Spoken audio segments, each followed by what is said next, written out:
Tutti, sono Power Magic Tino e oggi volevo farvi un nuovo trucco di magia con un semplice mazzo di carte, normalissimo e molto importante, lo capirete dopo.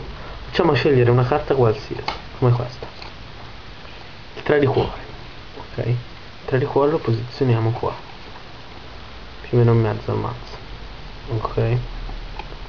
E adesso stendo le carte, in questo modo. Prendo la prima del mazzo e la inserisco in questo modo, ok? Vedete tutti? Ora prendiamo questa carta qua e la lasciamo bene in vista.